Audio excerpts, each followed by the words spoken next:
Okay, तो next topic है आपका पीपीएफ और बहुत ही इम्पॉर्टेंट टॉपिक है ये। इसको प्रोडक्शन पॉसिबिलिटी फ्रंटियर या कर्व भी बोला जाता है, तो इसको शॉर्ट में पीपीएफ और पीपीसी भी बोला जाता है।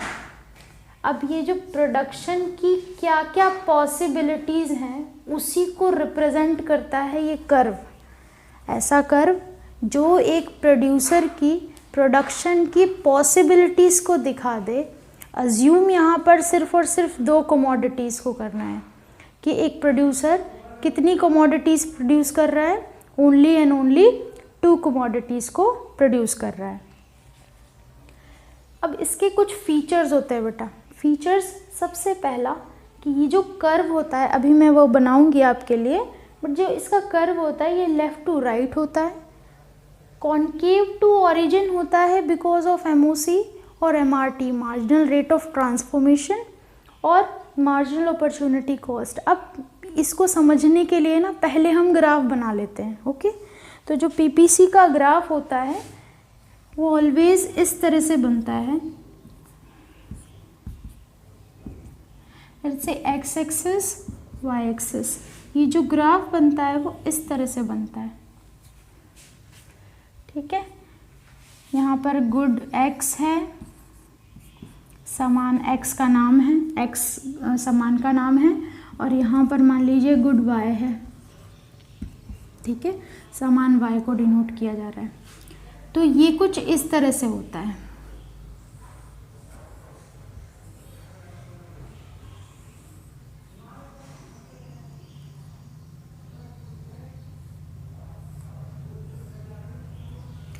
तो ये कुछ पॉसिबिलिटीज़ बन जाती हैं, जैसे ए बी सी डी। यहाँ जहाँ जहाँ पर ये मर्ज हो रहा है ना, ये इसकी पॉसिबिलिटी है। हमने यहाँ किसका अजम्पशन लिया, 2 कमोडिटीज़ का लिया, कि हमने अज्यूम क्या किया कि हमारे पास 2 ही कमोडिटीज़ एट अ टाइम में प्रोड्यूस कर रही हूँ, और ये इसकी कॉम्बिनेशन की पॉसिबिलिटी है कि मैं गिवन रिसोर्सेज में, मेरे पास जितना अवेलेबल पैसा है, रिसोर्स है, उसमें मैं कॉम्बिनेशन ऑफ गुड एक्स और गुड वाई कितना कितना बना सकती हूँ। मेरे पास जितना अवेलेबल पैसा है उसमें मैं 2 सामान अगर बना रही हूँ तो मेरे पास कितनी कितनी पॉसिबिलिटी है जिसमें मैं बना सकती हूँ उसे। जैसे लेट्स से एग्जांपल मैं आपको दूँ, मान लीजिए मेरे पास इवन कंज्यूमर की तरह एग्जांपल आप देखिए। सपोज मैं कंज्यूमर हूँ, I am a consumer, and मेरे पास 10 रुपीज़ है। I am having 10 rupees with me. I am a consumer and I am having 10 rupees with me, and I am having the attainability of 2 products at the same time. एक time पे मैं 2 products ले रही हूँ, और मेरी 2 product की possibility क्या क्या होगी। सपोज मैं बर्गर लेना चाह रही हूँ और मैं चॉकलेट लेना चाह रही हूँ। एग्जाम्पल देखिए, मैं बर्गर लेना चाह रही हूँ, मैं चॉकलेट लेना चाह रही हूँ। मेरे पास है तो 10 रुपये खाली, तो मुझे कुछ ऐसे ही अरेंज करना पड़ेगा जिसमें मैं बर्गर और चॉकलेट ले सकूँ। समझ में आ रही है बात? ऐसा हो सकता है कि बर्गर मैं लूँ ही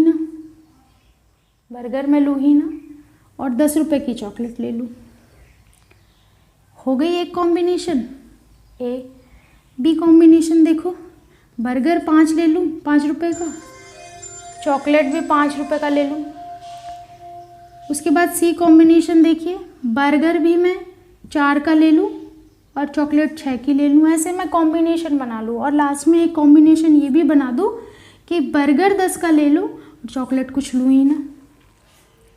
ठीक है, तो इसमें मैं क्या कर रही हूँ, इसको पूरा सेक्रीफाइस कर रही हूँ, इसको गेन कर रही हूँ। यहाँ पर 5 यूनिट ले रही हूँ क्योंकि मुझे 5 इसकी लेनी है। उसके बाद मैं इसे 4 यूनिट लेने लग गई और 5 यूनिट मैंने यहाँ कर दी। इसका मतलब 2 यूनिट यहाँ से मैंने सेक्रीफाइस कर ली in order to attain extra unit of chocolate. उसके बाद यहाँ पर पूरी की पूरी यूनिट मैंने डाल दी और यहाँ पर मैंने 0 लगा दिया सेकेंड ऑप्शन पे। तो ये कुछ कॉम्बिनेशन है बेटा जिसके तौर पर ये ग्राफ बनता है। अब यहाँ देखो सिंपल एक टर्म, मान लीजिए ये गुड एक्स है और गुड वाई है। अगर यहाँ देखिए पॉइंट ऑफ ओरिजिन से टच हो रहा है, अगर मैं गुड एक्स की कंसिडरेशन मानूं तो पॉइंट ऑफ ओरिजिन से जब ये टच हो रहा है और गुड वाई, यहाँ पर कॉम्बिनेशन देखिए तो गुड एक्स को तो मैं यहाँ से यहाँ तक कंज्यूम कर रही हूँ, 0 से यहाँ तक मैं गुड एक्स को कंज्यूम कर रही हूँ, लेकिन वाई को तो मैं 0 कंज्यूम कर रही हूँ क्योंकि वो तो ओरिजिन से टच हो रहा है। लास्ट का पॉइंट देखिए, एक्स को 0 से कर रही हूँ बट वाई तो मेरा कंसिडरेशन इफेक्ट आ रहा है, एक सेक्रीफाइस होगा तो नेक्स्ट इज गेन होगा, फिर नेक्स्ट सेक्रीफाइस, ये देखिए ये यहाँ इतना सेक्रीफाइस हो गया तो इतना मेरा गेन हुआ, फिर यहाँ पर सेक्रीफाइस हुआ तो यहाँ पर गेन, ऐसे ही टर्न में लेकर के चलेंगे, इतना सेक्रीफाइस हो रहा है तो एक्स्ट्रा इतना गेन हो रहा है। Let me clear it first, then after I'll show.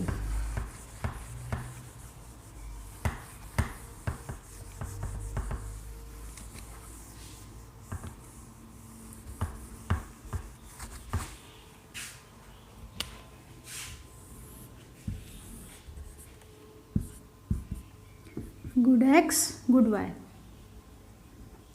PPC ऐसे होगी,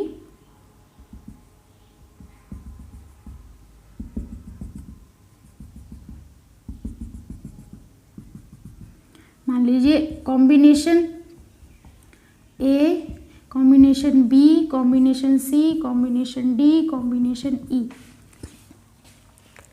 ए कॉम्बिनेशन पे पता है क्या शो हो रहा है, ए कॉम्बिनेशन पे आप एक्स वाई को बिल्कुल 0 ओरिजिन पर लेकर के जा रहे हो, एक्स को कंज्यूम करना चाह रहे हो, अगर मैं यहाँ पर दिखाऊं इसे तो एक्स को इतना कंज्यूम कर रहे हैं आप ओरिजिन से ज़्यादा, और बी को अगर आप देखें तो वापस से बी इतना सेक्रीफाइस हो रहा है, तो इतना अगर वो सेक्रीफाइस हुआ बी की वाई की यूनिट से, इतना सेक्रीफाइस हो रहा है वाई, तो in order to gain X, Y इतना सेक्रीफाइस हुआ तो एक्स इतना बढ़ रहा है, फिर देखिए वाई इतना सेक्रीफाइस हो रहा है तो एक्स मैं ज़्यादा लेना चाहती हूँ, फिर मैं इतना मतलब एक यूनिट सेक्रीफाइस हो रही है तभी तो मैं दूसरी ले पा रही हूँ।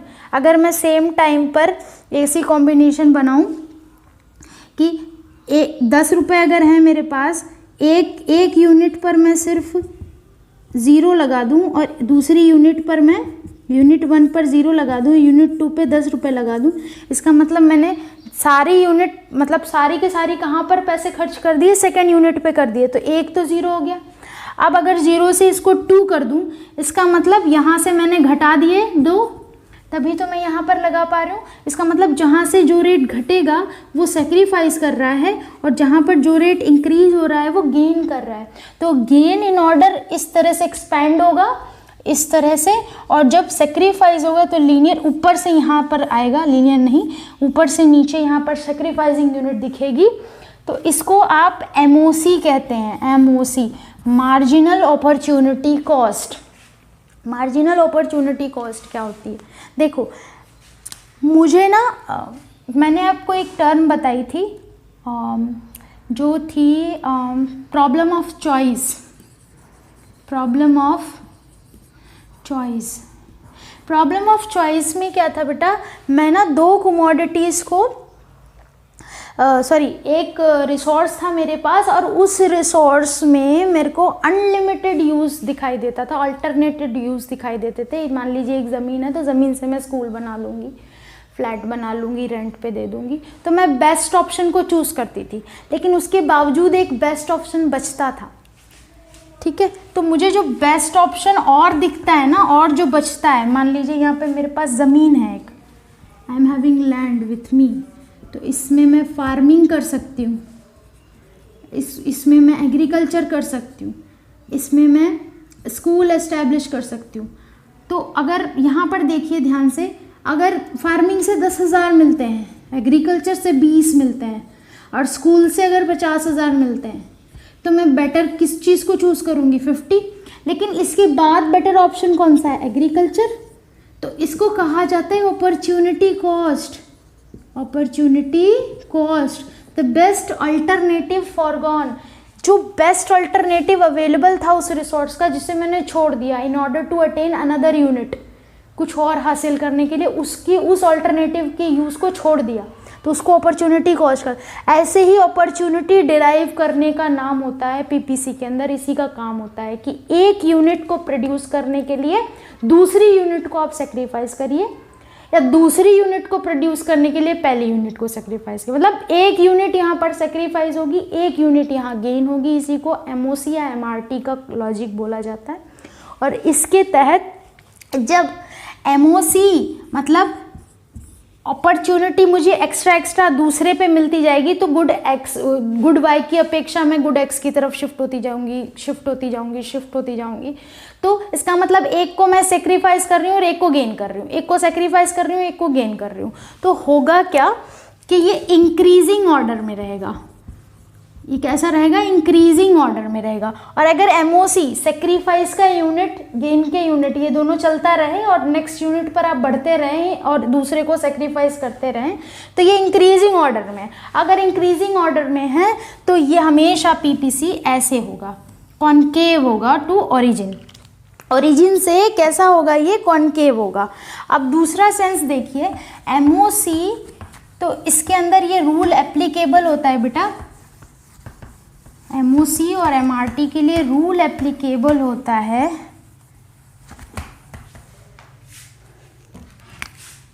मार्जिनल रेट ऑफ ट्रांसफॉर्मेशन, या एमओसी कहिए इसको, इसके लिए और change in Y by change in X, ये डिवाइड होता है। एक तो सेक्रीफाइसिंग यूनिट ऊपर रहती है और गेन यूनिट नीचे रहती है। इसके शेड्यूल आपको अवेलेबल हैं। नेक्स्ट, अब एमआरटी के अप्रोच में क्या करना होता है कि डेल वाई से डेल एक्स जब हम इसको इक्वेट करेंगे तो हमें एमआरटी मिलती है। एमआरटी मिलती है मीन्स हम कितने रेट पर ट्रांसफॉर्म कर रहे हैं अपने आप को in order to attain another commodity. ठीक है, in order to attain another commodity. Let me present you one schedule for that same.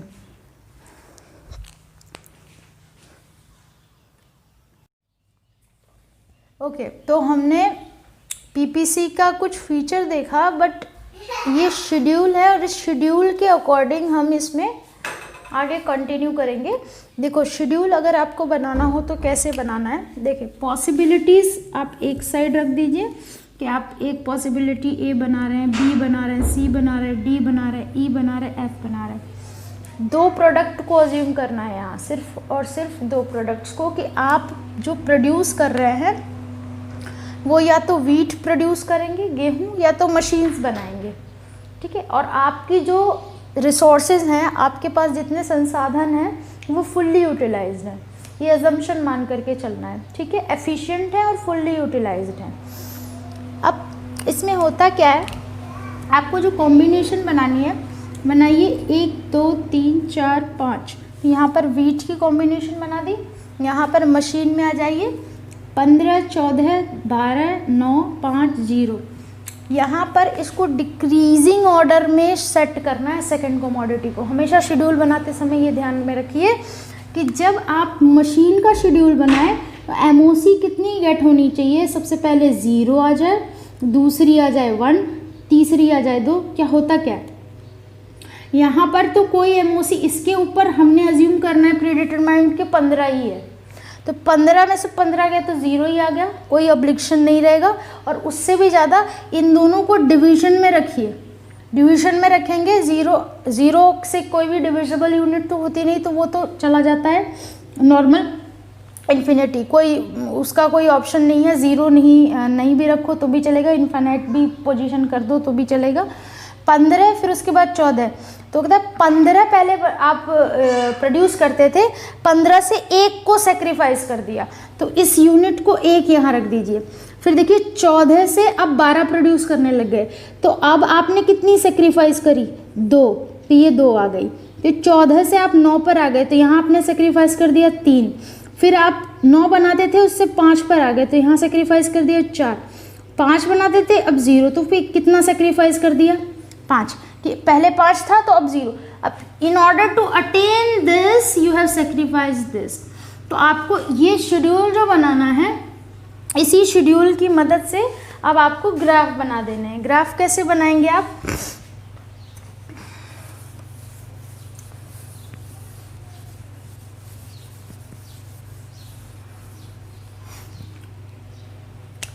यहाँ देखिए एक्स एक्सिस ले लीजिए, वाई ले लीजिए, एक्स ले लीजिए 0, वाई ले लीजिए, पॉइंट ओरिजिन ले लिया। अब यहाँ पर आप एक गुड रखिए वीट, यहाँ रख दीजिए मशीन, ठीक है, ओके। यहाँ देखिए 1 2 3 4 5, 1 2 3 4 5। यहाँ आप देखिए वीट की कहाँ तक जा रही हैं, 1 2 3 4 5। अब ऐसे ही यहाँ पर भी आप ले लीजिए 5 से 5 का गैप ले लीजिए।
यहाँ आप अज्यूम करिए, देखिए मशीन 15 से हो गई थी 14, तो 14 आप यहाँ लगा लीजिए, कहीं यहाँ होगा 14, फिर उसके बाद 9 कहीं यहाँ होगा, नहीं 12 कहीं यहाँ होगा, है ना, तो ऐसे टच कराइए। उसके बाद में आप देखिए 9 कहीं यहाँ,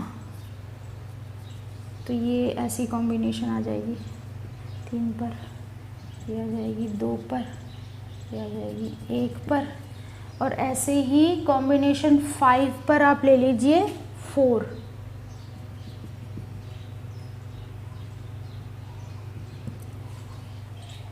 ठीक है। तो आप यहाँ पर देख सकते हैं, इस जगह पर आप कॉम्बिनेशन बनाइए, ए, ये हो गया बी, ये हो गया सी, ये हो गया डी, ये हो गया ई, और ये हो गया एफ, ठीक है। तो देखिए ए कॉम्बिनेशन पे वीट 0 है, मशीन 15 है, मशीन देखिए 15 है और वीट ओरिजिन से टच हो रहा है। उसके बाद बी कॉम्बिनेशन पर मशीन 14 है, मशीन 14 है, मींस मशीन इतने से इतना सेक्रीफाइस हो गया, एक सेक्रीफाइस हो गया, ताकि हम इतना यहाँ से एक गेन कर रहे हैं, वीट को क्या कर रहे हैं, गेन कर रहे हैं, ठीक है, in order to gain this unit. फिर उसके बाद हम यहाँ पर 2 सेक्रीफाइस कर रहे हैं, फिर यहाँ 3 सेक्रीफाइस कर रहे हैं, उसके बाद हम कितना 4 सेक्रीफाइस कर रहे हैं, फिर उसके बाद हम 5 के 5 यूनिट को सेक्रीफाइस कर रहे हैं। तो जो सेक्रीफाइसिंग यूनिट है ऊपर और जो गेनिंग यूनिट है वो नीचे, ये रही। In order to gain we have to sacrifice. ये जो सेक्रीफाइस करेंगे तभी हम ये गेन करेंगे, सेक्रीफाइस करेंगे तभी हम ये गेन करेंगे, ठीक है। तो यहाँ पर इसको सेक्रीफाइस किया जाएगा और इसको गेन किया जाएगा। तो इस वजह से ये पीपीसी जो होती है ना, अपॉर्चुनिटी ढूंढती है। कितनी अपॉर्चुनिटी से ये एक को सेक्रीफाइस किया, इसी अपॉर्चुनिटी की वजह से एमओसी क्योंकि इंक्रीजिंग है, तो इस वजह से ये कॉनकेव होता है ओरिजिन से ये क्या होता है, कॉनकेव होता है। उसके बाद में 2 और पीपीसी के केसेस होते हैं जिसमें ये बताया जाता है कि एमओसी मार्जिनल अपॉर्चुनिटी कॉस्ट, ठीक है, कहीं है ही नहीं, कि अपॉर्चुनिटी आपको दिख ही नहीं रही है, तो रिसोर्स आप एक ही यूनिट पे लगाओगे, और अगर आप एक ही यूनिट पे लगाओगे ना तो वो एक स्ट्रेट लाइन बन जाएगी। पीपीसी ऐसी भी बन जाती है, स्ट्रेट लाइन भी। पहली क्या कंडीशन देखी, पीपीसी कॉनकेव होती है। कॉनकेव किस कंडीशन में होती है, एमओसी जो होती है हमारी वो इंक्रीजिंग हो, मार्जिनल अपॉर्चुनिटी कॉस्ट जो मुझे मिल रहा है ना, सेकंड एक को सेक्रीफाइस करके दूसरे को गेन करके, वो इंक्रीजिंग सेंस में अगर है तो वो हो जाएगा मेरा पीपीसी कॉनकेव। लेकिन अगर मार्जिनल अपॉर्चुनिटी कॉस्ट कांस्टेंट हो जाती है, इसका कुछ लेना देना है ही नहीं, कोई अपॉर्चुनिटी मिल ही नहीं रही, तो मतलब एक ही जगह पर आप सारे रिसोर्स लगा दे रहे हैं, तो वहाँ पर कांस्टेंट में ऐसी हो जाएगी, ठीक है, स्ट्रेट लाइन हो जाएगी। आप इस तरह से भी डिपिक्ट कर सकते हैं, इस तरह से भी डिपिक्ट कर सकते हैं। नेक्स्ट, एमओसी डिक्रीज अगर होती है तो ये कॉन्वेक्स हो जाती है। अगर एमओसी डिक्रीज होगी, सेकेंड कंडीशन एमओसी अगर डिक्रीज होगी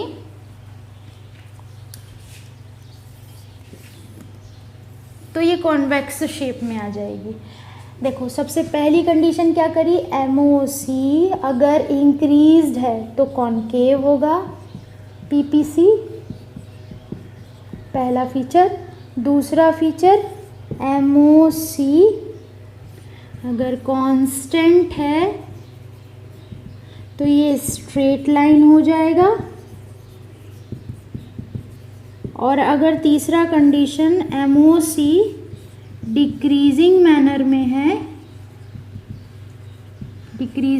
में है तो ये कॉन्वेक्स हो जाएगा टू दी ओरिजिन। ये कॉन्वेक्स मतलब टू दी ओरिजिन से ये कॉन्वेक्स है। अगर कॉनकेव है तो कॉनकेव ऐसे हो जाएगा, स्ट्रेट लाइन है तो you can depict it this type. या फिर तीन कंडीशन ये जो हमारी हो गई पीपीसी के कंसीडरेशन में। अब इसमें यूटिलाइजेशन ऑफ रिसोर्सेज देख लेते हैं, क्या क्या चीज़ें होती हैं। मान लीजिए आपको फुलर यूटिलाइजेशन बताई जाए, नॉट फुलर यूटिलाइजेशन बताई जाए तो क्या करा जाएगा। एक केस है, मान लीजिए ये मेरी पीपीसी है, ठीक है, एक कॉम्बिनेशन यहाँ आती है, एक कॉम्बिनेशन यहाँ भी आती है, एक कॉम्बिनेशन यहाँ भी आती है, ठीक है। तो अगर ये विद इन पीपीसी के अंदर कोई कॉम्बिनेशन है ना, ठीक है, तो इसको कहा जाता है अंडर यूटिलाइज्ड, इसको कहा जाता है फुल्ली यूटिलाइज्ड, इसको कहा जाता है अनअटेनेबल। मतलब समझेंगे एग्जाम्पल से। मान लीजिए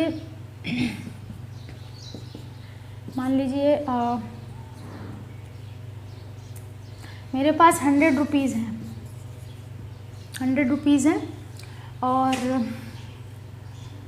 दो कमोडिटीज़ की कॉम्बिनेशन बना सकती हूँ मैं, ठीक है। हो सकता है एक को मैं 0 दे दूँ, दूसरे को मैं 100 कर दूँ, ठीक है। तो ये तो ओरिजिन वाला पॉइंट आ जाएगा, तभी ये x को या y को टच करेगा। अगर x को या y को टच करा इसका मतलब एक कमोडिटी 0 ज़रूर हो जाएगी, या तो ये या तो ये। लेकिन मान लीजिए यहाँ एप्पल है ये और ये ऑरेंज है, दो कमोडिटी है, ठीक है। मैं खर्च कर रही हूँ, मैं ले रही हूँ, खरीद रही हूँ। एप्पल 0 ले लिया, ऑरेंज 100 का ले लिया।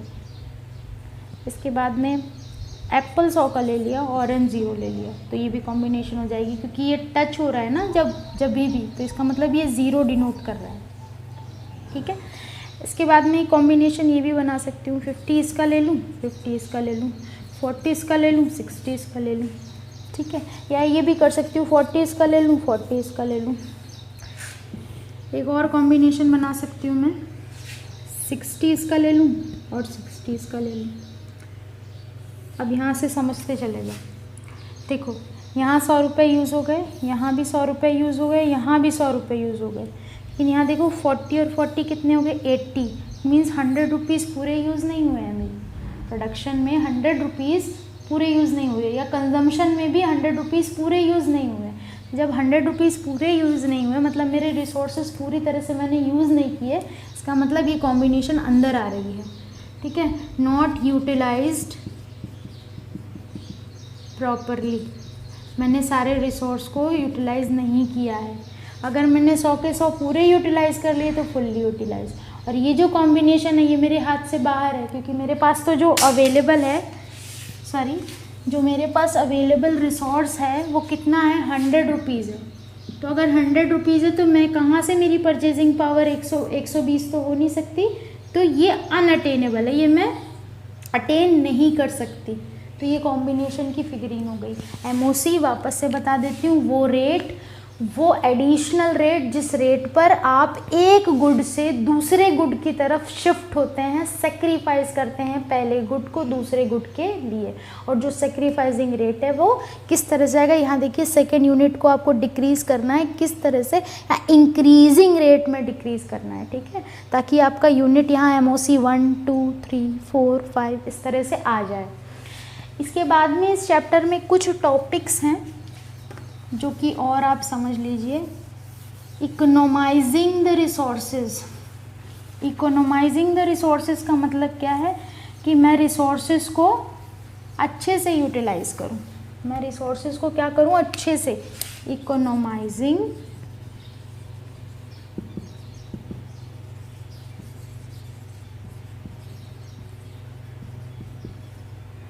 रिसोर्स को अच्छे से यूटिलाइज करूं विदाउट वेस्टेज, वेस्ट ना होने दूं। क्योंकि आज के सिनेरियो में ना प्रॉफिट कमाना मतलब, देखिए प्रॉफिट, अगर आप, मैं बिजनेसमैन हूँ, मैं कुछ सेल करूँगी ना, तो हमेशा ये होता है लागत प्लस प्रॉफिट का मार्जिन होता है, हमेशा ध्यान में रखना। मतलब अगर मैंने कुछ प्रोड्यूस किया, सामान बनाया, तो मेरी कितनी लागत लगी, उसमें मैं प्रॉफिट मिलाऊंगी, तो वही मेरी सेल वैल्यू है। जैसे कि कोई शर्ट है, उसको बनाने में 100 रुपये लग गए, 20 रुपये मैंने प्रॉफिट का मार्जिन रख दिया अपना, तो मेरी जो सेल की वैल्यू हो जाती है वो 120 हो जाती है। तो यहाँ पर जो मेरी कॉस्ट लागत रख रही है ना, तो इसको चीप तो मैं नहीं रख सकती, घटिया क्वालिटी का, दूसरी बार कोई ख़रीदेगा ही नहीं।